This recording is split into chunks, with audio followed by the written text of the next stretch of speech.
Welcome to our Wheel and Anchor webinar, our LiveAway Tuscany, scheduled to take place in April of next year, and a sneak peek. We're also going to be running this program in October of next year as well. So keep that in the back of your minds. Today we're focused on April, but the program that we run in the spring will probably be more or less the same in the fall. So without further ado, we do have a lot of members today, and so who have not participated in one of our webinars this morning. And so I want to take a moment to give you a brief overview about what Wheel and Anchor is all about.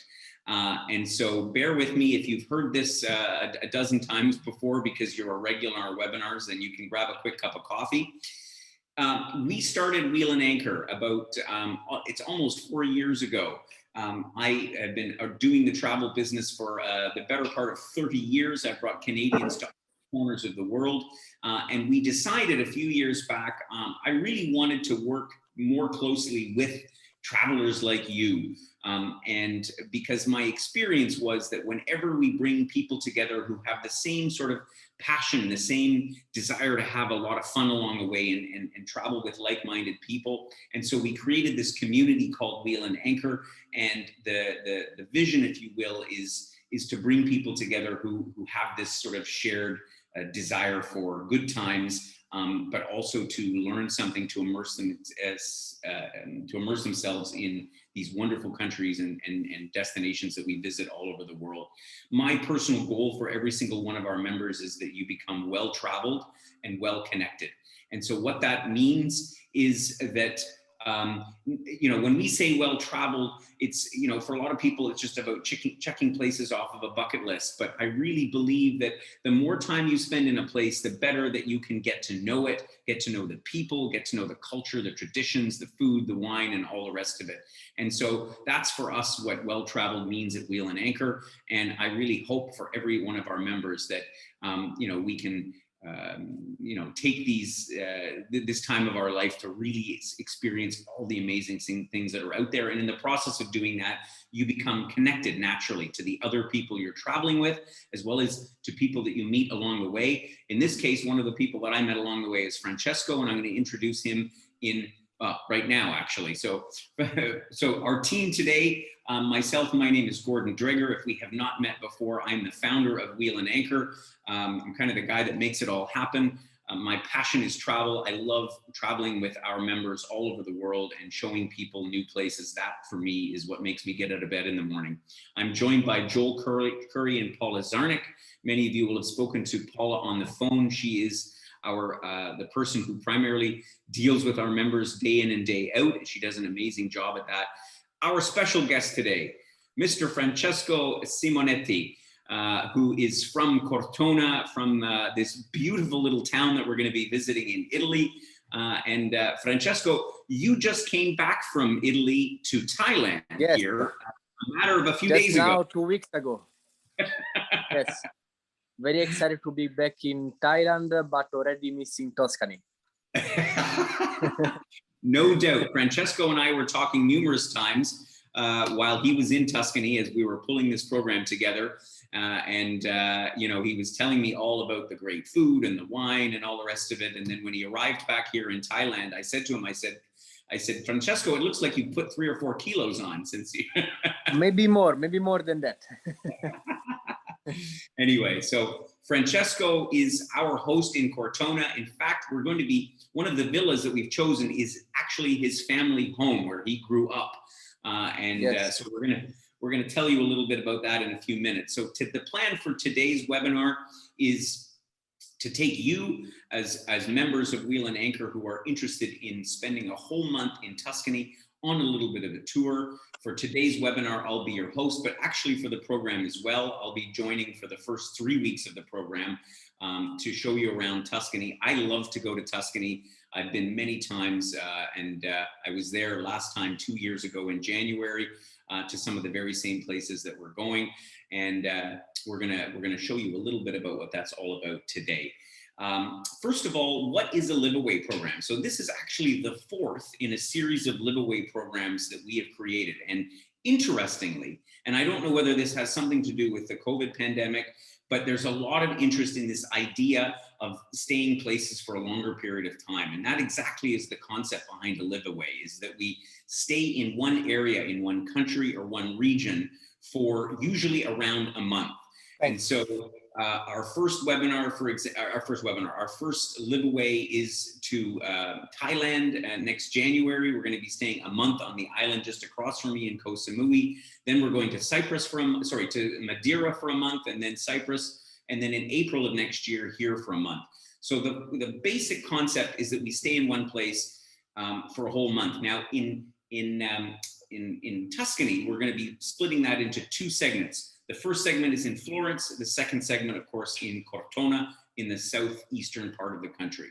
The second aspect of a LiveAway is this notion of slow travel. If you stay in a place for long enough, it means that you're not running off a clock all the time. Now, of course, we're going to have our excursions that leave at scheduled times, but half of the time roughly that you're there is no set agenda. So it enables you to just like literally spend the day reading a book at a cafe, or having a glass of wine, or hiking through the hills. You can sort of set the pace at your own desire. And that leads me into the next point, which is flexibility. The way we've designed this type of program allows you to choose the activities, the excursions that you want to participate in. So with most ordinary tour programs, you have a set agenda. Of course, you cannot do it, but you've paid for it one way or the other. And our approach here at Wheel and Anchor is that we give you an activity credit. So included in the trip price, there is an allowance, and I'll get to what that is here in Tuscany in a minute, for you to book the excursions. And therefore it covers, on average, depending on the trip, between 2/3 and 3/4 of all of the possible options. So therefore you can choose what you want to do and leave what you don't want to do behind. If you want to do everything, it's maybe a few bucks less. If you don't want to do it all, we'll actually give you the difference back. And so that's a big innovative approach that we've taken in our LiveAways. The fourth point is community spirit. I'm all about really getting to know the people in the local community that we're visiting. So our idea behind LiveAways is our community goes to your community, and we want to have an opportunity to meet people and understand the way of life and the way of thinking. And that's really a big part of travel, the kind of travel that we do. And finally, live like a local. So we try to stay in the kind of accommodations and eat at the restaurants, and go and visit the shops and the places that locals would do, which differs again from other types of travel where you often stay in sort of tour group hotels and you're surrounded by other tourists. You can't avoid tourists in Florence. It has to be one of the most visited cities in Europe, but at the same time, we're staying at these wonderful little residences, and I'll introduce those to you in just a second. So that's the idea behind our LiveAway concept, and so far it seems to be pretty popular among our members. Good, let's go on. Let's talk now specifically about Tuscany, and I want to give you a taste of what this program is all about. First of all, why Tuscany? Well, I think for most of you, it probably doesn't need much introduction. I mean, you've joined this webinar because you already heard something about Tuscany.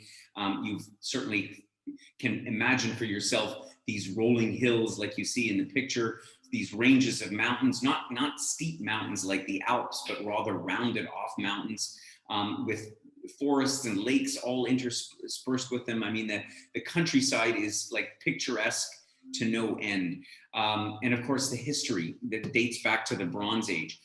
Francesco, why do you think people come and visit Tuscany? What do you think makes it special for visitors? Well, Tuscany have many nice things to see. I can say the first thing what I like from Tuscany is the nature, and then the water. The local people used to use the product from them home to cook, so that's very special. Exactly. I think that's part of it. Francesco, you're a bit close to the camera, so we can only see from the nose. Sorry. There you go. I cannot see myself, so I'm trying to adjust. No worries.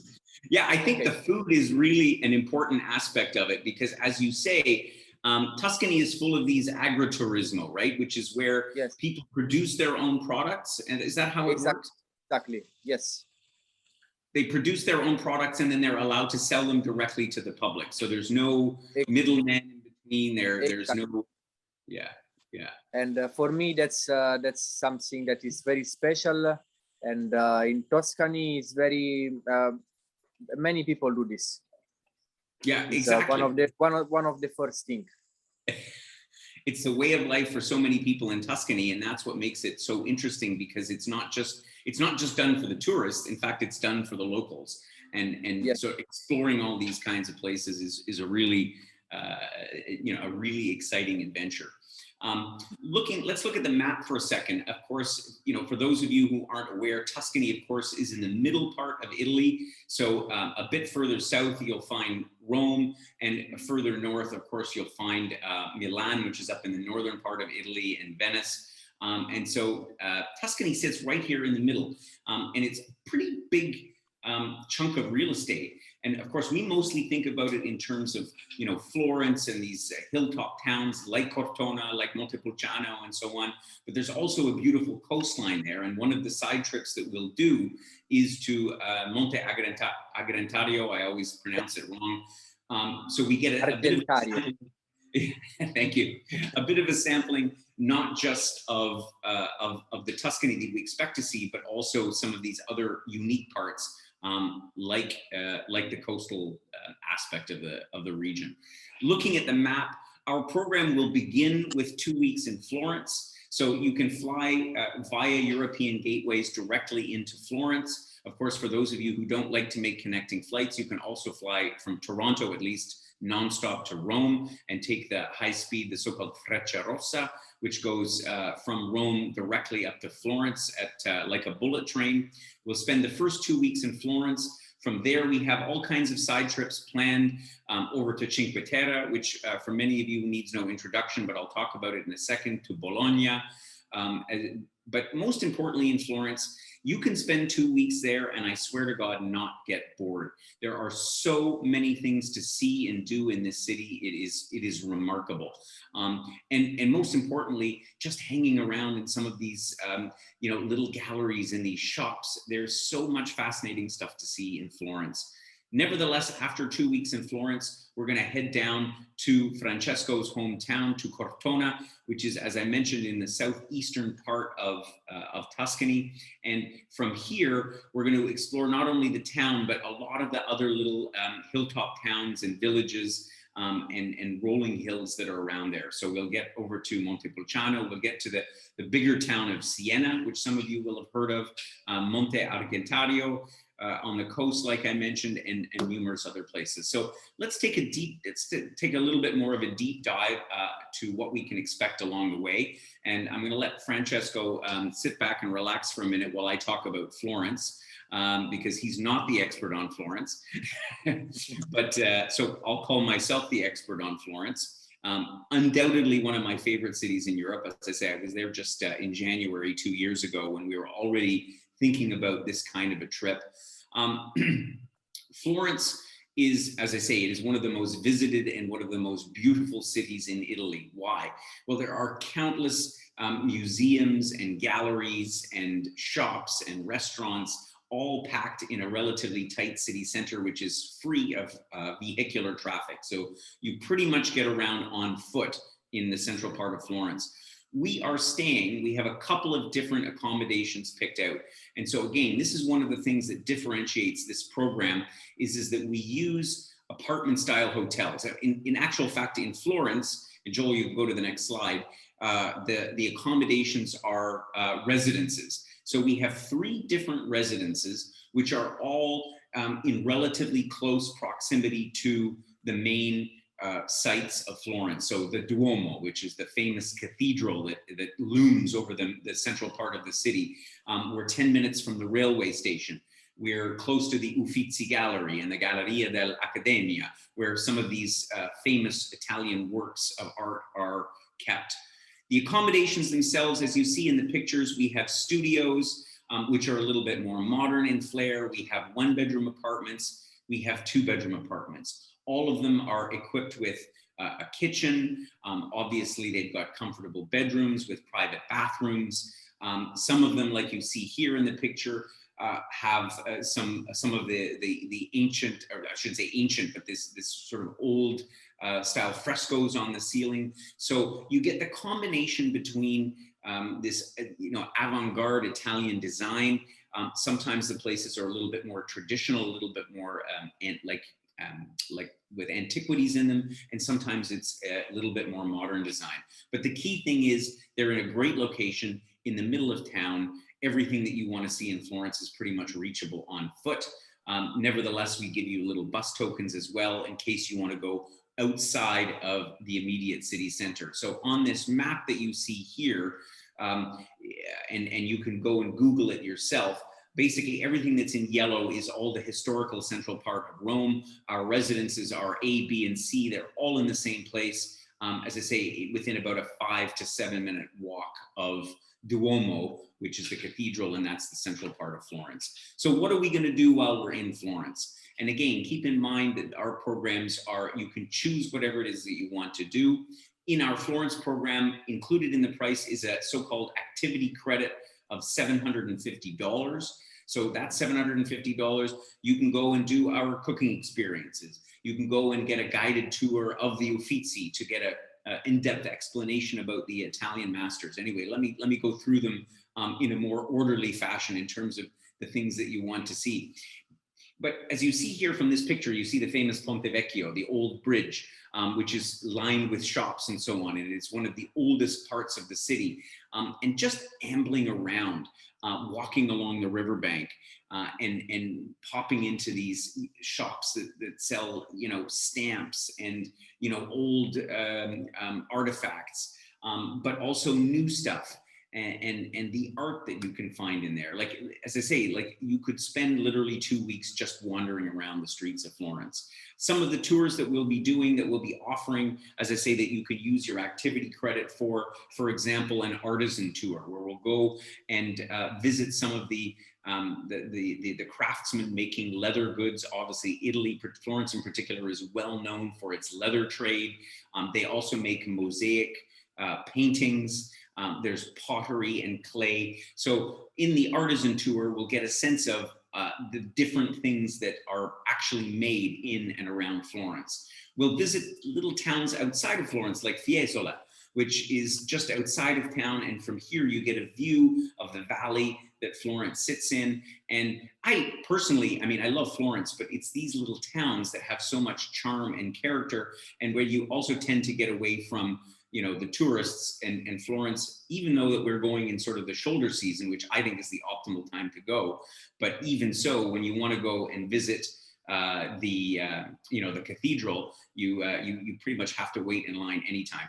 I see lots of questions coming in, which is great. I will get to them at the end in the Q&A session. I just like to keep on a roll, so bear with me for a minute.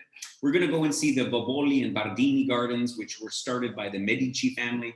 The Medici, you'll see this name pop up all over. These guys were credited with sort of founding money, like it or not, and they are attributed to many of these spectacular buildings and other installations like the Boboli Gardens, which are in Florence and truly remarkable to visit.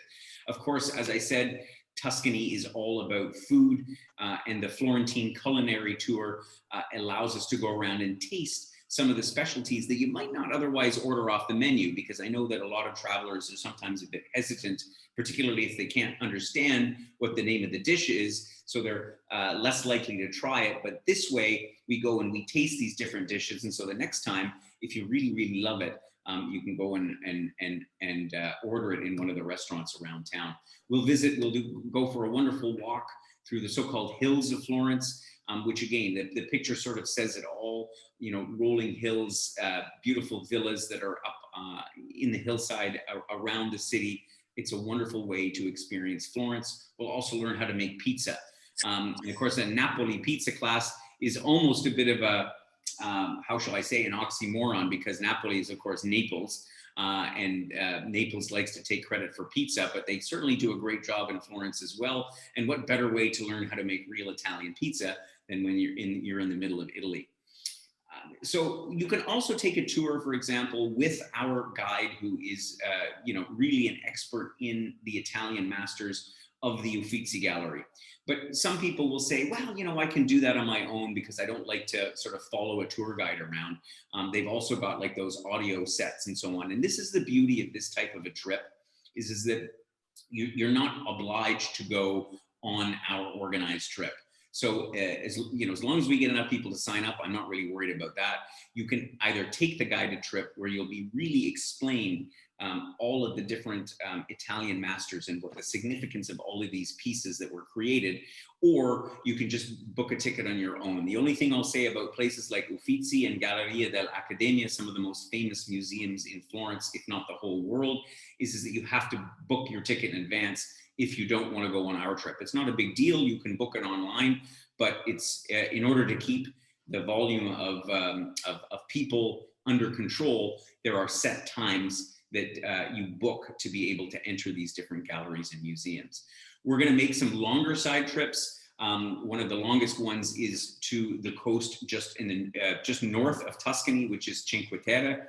And if you haven't heard of Cinque Terre, you've probably seen a picture like this. 5 different villages that are on cliffs, literally stuck to the steep coastline of Italy. It's one of the most favorite tours that anybody that visits Italy could go on. And so we'll spend the whole day. We have to leave sort of first thing in the morning, heading off to La Spezia. And from there, we go by boat and train, depending on the weather conditions. And we visit at least 3 or 4, depending on weather, of the villages in Cinque Terre. So it's a fantastic trip. We can also visit Bologna. And again, because we're there for 2 weeks, a lot of people don't make a stop in a town like Bologna because they're really not sure what's there. It's a beautiful city, but the interesting thing about Bologna is it's like the foodie capital of Italy. So it's not Florence, it's not Rome, but Bologna, wow, they have incredible cuisine, and we'll get a taste of that. We'll have a half-day tour, and you'll have an opportunity for the rest of the day to enjoy the city on your own. And another bonus with these types of trips, we're going to zip up to Bologna by high-speed rail. So you get there in like 45 minutes. Then you can choose to come back at whatever time suits you. So again, one of the beauties of this style of travel is that you have the flexibility and you're not running to catch that bus with 40 other people. That's not how we work. So Francesco, it's your turn now. We're gonna talk about Cortona and your town, and we want to hear all about this Cortona, where you just came back from. First of all, so Cortona, as I mentioned before, in the southeastern part of Tuscany, yes. and well, tell us a little bit about the town first of all before we get into the accommodation. Okay, so yeah, Cortona is a very small village situated on top of this small mountain. It's a very cute village with very friendly people, and a lot of food around, and many places to visit, many church, a lot of history, and it was one of the top Etruscan city in the Tuscany. And we'll talk about that. One of our tours is about Etruscan history, because the Etruscan era goes back to like 8 centuries before Christ. So it's part of the before Roman. Before the Roman Empire even. So it's, and this is again part of the reason that people love to visit Tuscany, because you have this juxtaposition between modern day life here in the 21st century, but it goes back so far, and you can see the evolution of all of that, not just in the bigger cities, but also in these smaller places like Cortona. Yes. In Cortona, Francesco, we have a few different villas picked out for our members to stay in. Of course, the first one on the list is your family home. Yes. Tell us about it. Okay, so this is the kitchen where I used to make food with my grandma when I was a child. Yes, and this is my family room. And so the house is it's an old stone house, and I think you were telling me it's quite old. It's very old. Yes, it's from my family from many generations, and recently we just renovate everything, but we keep all the old style.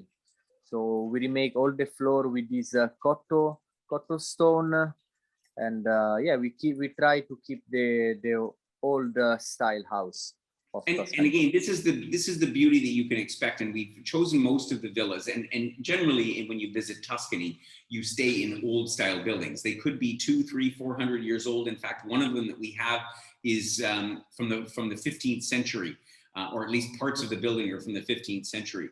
And so this is the charm of Italy, because and you also get a sense of why Italian design is so cherished around the world, because you can see the origin of it in these buildings, and you know, some of them have these, you know, wooden beams in the roof, and you know, ceramic tile, but more like clay tile floors. There's everything oozes with charm, and even the more modern things like a bathroom like this, it's a style and a design that you don't find. Or at least it's not as commonly found at home, and that's part of the beauty of staying in a villa rather than a hotel. I think all of the villas, including yours, have a swimming pool, or you've got a couple of swimming pools at your place. Is that right? Oh yes, we got two. One at the bottom garden, and one more at the top garden. They are a little bit smaller than what we see now here in the picture, but both of the swimming pool have a beautiful view on all the Val di Chiana Valley. Yeah, and that's the beautiful thing about your villa, Francesco, is that from the terrace and from the different floors, I think you said you have the best view in the whole town. Yes. Well, one of the, I think our house is the second house higher on the hill. There you go. So you're right up at the yeah. top of the hill. And although this next picture here is actually the fortress of Cortona, but it's the same kind of view that you get right from your house, right? Same view. The fortress is just on top of our house. Our house is one of these roof what you see down here. One of the first roof. And so so when you go around Tuscany and you look at a picture like this is what hilltop towns in Tuscany are all about, right? They were built obviously to defend themselves during the Roman Empire and even earlier, because of course they can see the enemy coming from a long way away. And so all these little towns are built on the top of the. And how old is Cortona exactly, or roughly? That's older than you. That's a few century before Christ. Right. Yeah. So there you go. That's I'm not exactly sure how old it is, but it is very old, very old. I suspect that we'll find out on our trip how old Cortona is. But the point is, it's at least a couple of thousand years old. I'm sure that the fortress, what we see the view before, is medieval. So I think it's medieval age. Yeah, medieval. So from the medieval era. Yeah, exactly. Exactly. So when we're in Cortona, the villas that we have are situated sort of around town. In the case of yours, Francesco, about how far is it from the center of the town? It's around 10-15 minute walk. But because it's a hilltop town, we have to, in your case, we walk down to town. Is that right? Yes. So it's quite easy to walk down to the city. A little bit harder to walk up, but it's not so far. But particularly if you've had a big Tuscan meal and a few glasses of wine. Oh yeah, then you will need a help. Yeah, and we'll definitely make sure that help is available. Some of the meals that we enjoy while we're in Cortona will be right in Francesco's own dining room, prepared by Francesco himself. Is that right? Yes, exactly. Yes, especially with the product what we produce, me and my father. So we make cheese, we make olive oil, we make many different kind of salumi. And we also go to the forest to pick up mushroom and to hunt. And you hunt wild boar in the forest? Yes, wild boar, deer, and we process all the meat from the forest until the plate. Yeah. So this is what Italy is all about, particularly Tuscany, is the whole farm to table. It's a new concept in North America, but in Tuscany, they've been doing it forever. From generation to generation. Yes. That's part of why you became such a passionate chef. Thank you. So as I say, we'll be spending time in Cortona. You'll have time to enjoy the town itself and wander around, but there's so many great things to see. Montepulciano, in fact, was probably the last Beautiful. place I visited in Tuscany. What a great city. Most of our members will recognize it because it's the home of red wine, or one of the homes of red wine. Yes, yes. I will say it's one of the best place for the red wine.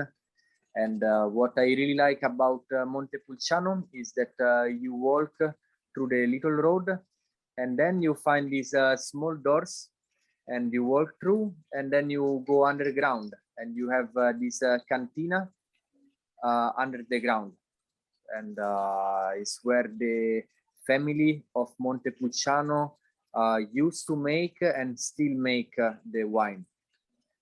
They make So it in these underground yes, caves. so they produce the grape on the around Montepulciano. Then they bring the grape and they process the wine under the ground of Montepulciano. Oh, wow. So actually in the town center. Wow. Yes, that's beautiful. Each time I go to Montepulciano, I go to visit some of this cantina, and the owners are very friendly, and it's very, very nice to see. And I mean, my memory of it, again, being another hilltop town, is that you walk through this town and all of a sudden you look between the buildings and you see way out over the landscape, Yes. and it just takes your breath away. It's truly amazing. We're going to visit as well a few other places like Lignano, which is you were explaining to me, it's a park where you basically have the domesticated, or not domesticated, the wild animals from Tuscany. Yes. Yes, so Lignano Municipal Park, it is, sorry, I lost you for a second. So No problem. Lignano Municipal Park is a place, not really touristic place. It's more where Cortona people like to go to spend the evening. And you have a wild animal that they are domesticated. So if you are lucky, you can see wild boar or wild deer walking around the tables. And the park, how to say, yes, so there is also a very big barbecue that we can use to cook our meat or vegetable, and where we will make where I will cook for everybody a very beautiful dinner. Oh, fantastic! Yeah, that's going to be terrific. We of course can't visit Tuscany without visiting a few wineries. This is the one that you suggested to me, San Luciano. Yeah. And this is a family winery, right? Yes, family winery. They come from Lazio, and they keep to make the wine from how they were making from generation, with the style of Lazio, but in Tuscany, with the Tuscany ground. And so Lazio is another province of Italy, and Yes. they have taken their winemaking techniques to Tuscan style wines, which is like Sangiovese, I think, is one of the grapes quite prevalent in these so-called super Tuscan wines. Exactly. Yes. And we'll have a chance to taste so many different wines. So if you're I mean, of course, you're welcome if you're not a wine drinker, but definitely we'll just serve you grape juice, right? Unfermented wine, not a problem. But a big part of this tour is definitely getting to understand more what is behind this incredible wine culture that Italy is so well known for. Talking a little bit about, well, first of all, we're also going to go to do a little bit of trekking. And I said to Francesco, I know some of our members, definitely like to walk in the countryside through the hills. And so Teverina is a mountain range not far from Cortona, yeah? Yes. So it's a very beautiful, how to say, this forest of around Cortona. Mm-hmm. So we will walk through this forest, and we will find some church that is not that they don't use anymore, but they are there from long time ago. So we will see some history, not very old, maybe 200 or 300 years old, and it's very nice trekking to do.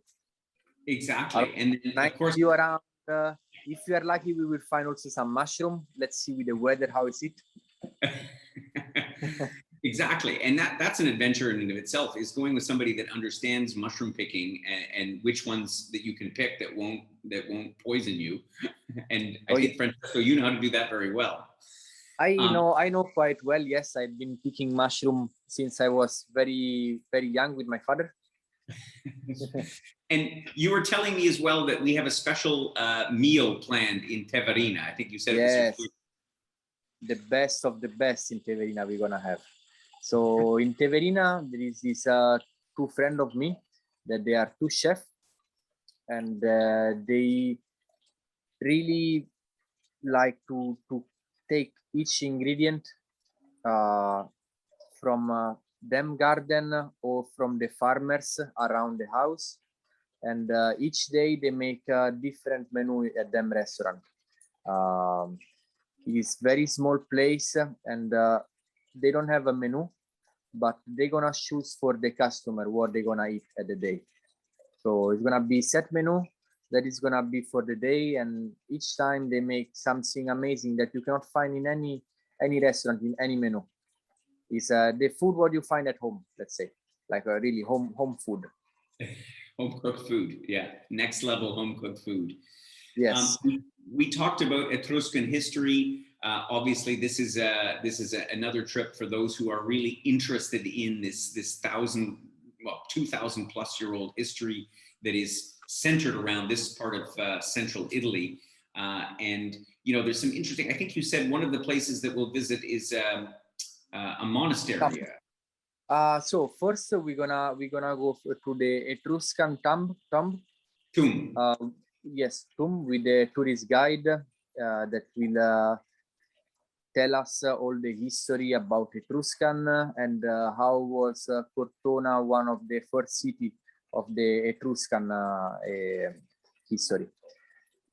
Then after that, we're gonna have a nice hike on the top of Cortona and behind Cortona, where we have this very beautiful monastery, Franciscan monastery. That is very beautiful. It have a nice river going through the monastery. It's all made by stone, and I used to go there once a week with my father, walking from our home to just have picnic. Perfect. So we'll have to plan to do a picnic as well, and take some of those homemade salamis and so on from your house. Absolutely, yes. It makes sense as well while we're in Cortona to visit Siena, because it's not too far of a drive away. It's about what, an hour, an hour, yes, a bit less than an hour, around around an hour. Yes. Just an hour. And so Siena, next to Florence, or maybe even more than Florence, is really one of the most amazing. It's really more of a city, but the whole city again is on the hilltop, and you can see in the picture the Renaissance style Duomo di Siena, the Cathedral of Siena, and so Siena as a city is quite famous. We'll have again part of the day to enjoy it with a guide to understand what it's all about, but perhaps more so than any other place, it's a city for just ambling around and shopping. I know the ladies like that. Yes, a lot of antique around. And buy, yeah. Yes, and food, and it's just nice to walk around and look at the city. I very like Siena. Yeah, I think it's a nice day getaway, and I know my own experience in the past has been when I've done it on other trips before, is it's usually a stop on the way somewhere else and you don't get enough time. But in this case, we're going to spend the whole day there, so you'll really have a chance to get the feeling of what Siena is all about. Lucignano. Lucignano. So Lucignano is a very small village. It's very cute. It's the size a bit smaller than Cortona, so really small. And all around Luciano, there is a winery, vineyard and olive trees. So again, here they grow the olive and the wine and the grape around, and then they make the wine inside the city. So these kind of towns are super Instagram worthy, right? For those who like to, because you have the town and you have the vineyards outside, and Yes. there's no doubt that you're in Italy when you visit little towns like this. Yes. So and very cute, very place. And finally, one more thing, and of course we have more excursions than the ones that we're showing you today. We just wanted to give you a taste of the ones that we have in the program. And the last one I wanted to point out here was Monte Argentario. And Francesco, you were saying that you used to go here to the coast to spend your summertime. Yes, let's say I grew up here as I grew up in Cortona. So each summer, when from June to September, I was spending here my holiday. And here is where I learned fishing and where I learned swimming and where I learned how to cook the fish. So it is one of the best sea and clear water what I know in Italy. And yes, I think for who come from outside of Italy, it's nice to see coastline of Tuscany. Exactly, because a lot of people don't head to the coastline, and that's why I thought it was a good idea for us to include. And you can see that even here, a lot of people visit, Cinque Terre, like we mentioned, or the Amalfi Coast, but there's lots of beautiful coastline in Italy. Yes, and I think this Monte Argentario, they will be the only tourists to be here, because this is a real local place where no tourists arrive here. Exactly, and yet it's no less special. But in fact, what makes it special is the fact that it's not overrun by tourists. And that's really what we like to do on some of our trips. It's fantastic. Fantastic. Excellent. Well, thank you for that overview of Cortona. I'm going to talk now a little bit about some of the details of the trip. Of course, all of the information is available in our brochure. If you didn't get it out of last week's newsletter, it will be sent out to you together with a replay of this webinar. So let me just touch on a few of these points. I'm sure there'll be questions afterwards. So Francesco will be on standby to answer any questions that you have about the program. Yep. So as I say, this trip is a month long, but you can theoretically take either part 1, Florence, or part 2, Cortona. So let's say you've already been to Italy before, and you've already traveled around Tuscany, or maybe you rented a villa there at some point. You could literally come just for the Florence part, or vice versa. You could come and just enjoy the Cortona part. So we make arrangements for both. The pricing that we show here, as usual, is per person. I'm not going to go through all the details. You can find it in the brochure. But these are the prices that are including our pretty much all the transportation that you need. So we provide private transfers. So we pick you up at the airport in Florence and bring you right down to the hotel. You've got 14 nights accommodation, both in Florence and in Cortona, breakfast every day. The activity credit, that's an important one. So for Florence, it's $750. So if you look at the price of the trip, it's almost 20% of the whole trip is allocated to the activity credit that you can spend on whatever it is that you want. And if you don't, for some reason, spend the $750, I can't imagine that you wouldn't, we will give it back to you. So the whole idea behind it is that it's there for you to choose what you want to do.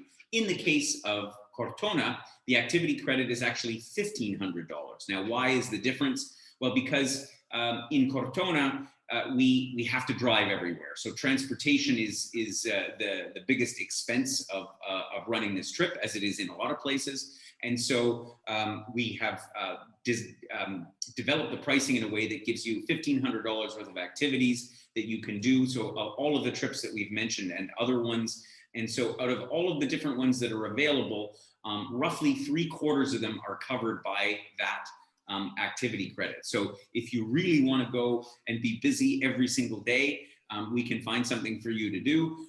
Or as I say, you can take it a little bit more easy, relax, enjoy Cortona, or enjoy some hiking.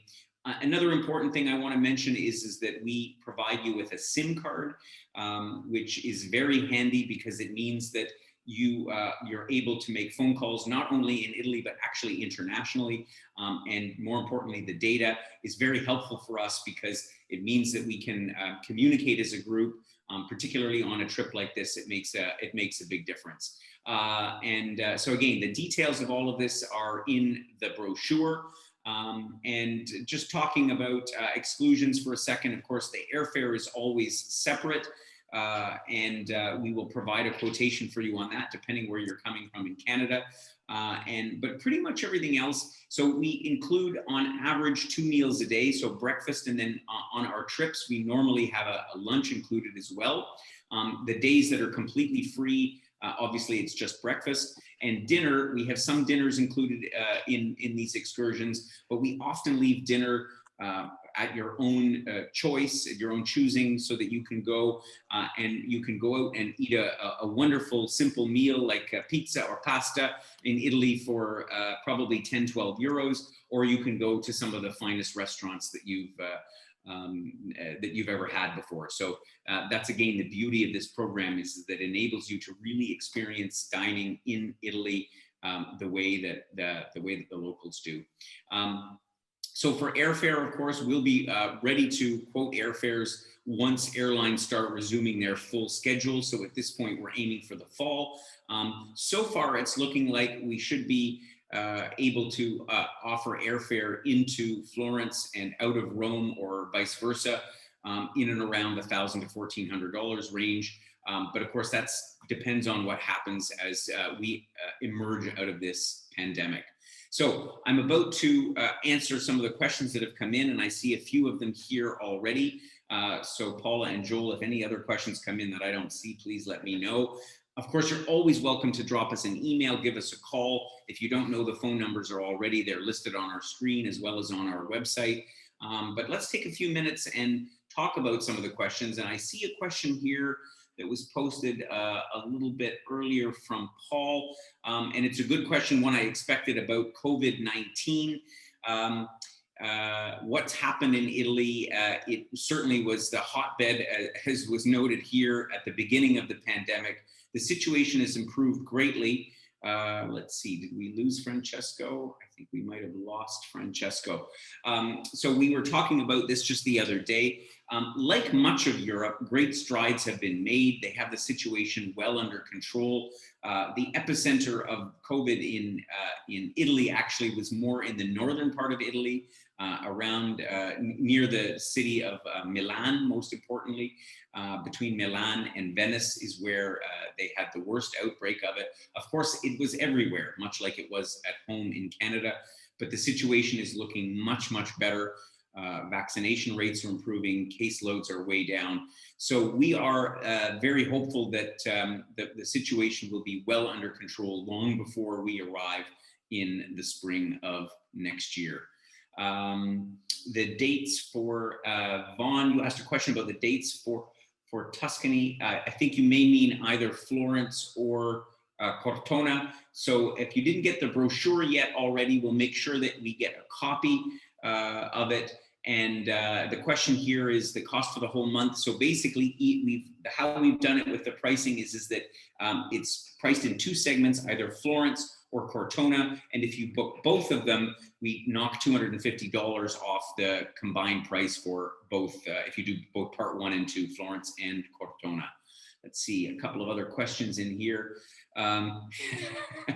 Fran said, does a dog come with the accommodations? It's actually a good point, because these villas are often private homes, and in some cases the owners actually live somewhere on the premises. Now, of course, they wouldn't be in any of the areas that you would occupy, but the nice thing is that it can be like living with an Italian family, and you've got, you know, the Italian grandmother there, and that makes it a very, very experience.